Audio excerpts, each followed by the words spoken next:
हार्दिक आपका हृदय से स्वागत करता है।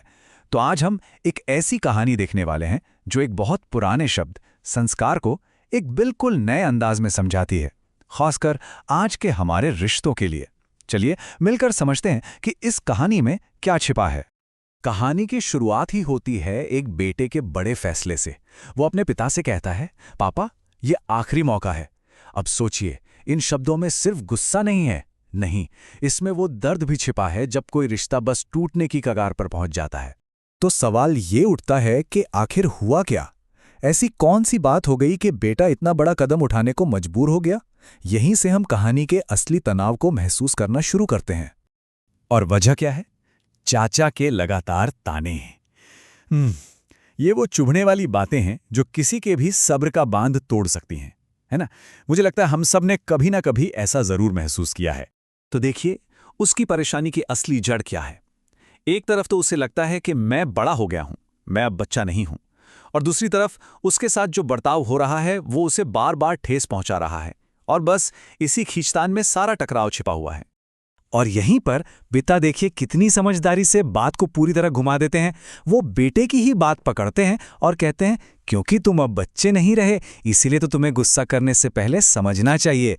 असली बड़प्पन बदला लेने में नहीं, बल्कि बात को समझने में है। क्या कमाल का मोड़ है कहानी में। और अब आती है वो बात जो इस कहानी का, कह सकते हैं, दिल है। पिता उस झगड़े को एक तरफ रखकर एक बहुत बुनियादी सच्चाई सामने रखते हैं। रिश्ते तोड़ने के लिए नहीं, जीने के लिए होते हैं। यहां बात सिर्फ चाचा भतीजे की नहीं रही, अब ये हर इंसानी रिश्ते पर लागू होती है। और बेटे का सवाल भी बिल्कुल जायज है। वो पूछता है, क्या हमेशा मुझे ही समझना होगा, मुझे ही सहना पड़ेगा? ये वो आवाज है जो हम सबके अंदर से कभी ना कभी निकलती है, जब लगता है कि यार, रिश्ता बचाने की सारी जिम्मेदारी बस हमारी ही है। तो अब पिता कहते हैं, बस मेरी एक आखिरी बात जरा ध्यान से सुनना। यहां एक सस्पेंस बनता है, एक ठहराव आता है कि शायद इसी आखिरी बात में सारे सवालों का जवाब छिपा हो। और यहीं पे कहानी का क्लाइमैक्स आता है। पिता संस्कार शब्द को एक बिल्कुल ही नई परिभाषा देते हैं। वो कहते हैं, संस्कार कोई रीति रिवाज नहीं, बल्कि एक चॉइस है, एक चुनाव। ये जानते हुए भी कि कौन सही है, कौन गलत, फिर भी उस रिश्ते को बचाने का जो फैसला है ना, वही असली संस्कार है। बात यह नहीं कि आप कितना जानते हैं, बात यह है कि उस जानकारी के साथ आप करते क्या हैं। तो ये कहानी हम एक बहुत ही जरूरी सवाल के साथ छोड़ जाती है।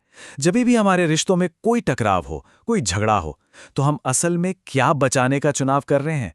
अपनी ईगो, अपना मैं, या फिर उस रिश्ते को, हमारे हम को? इस पर सोचिएगा जरूर।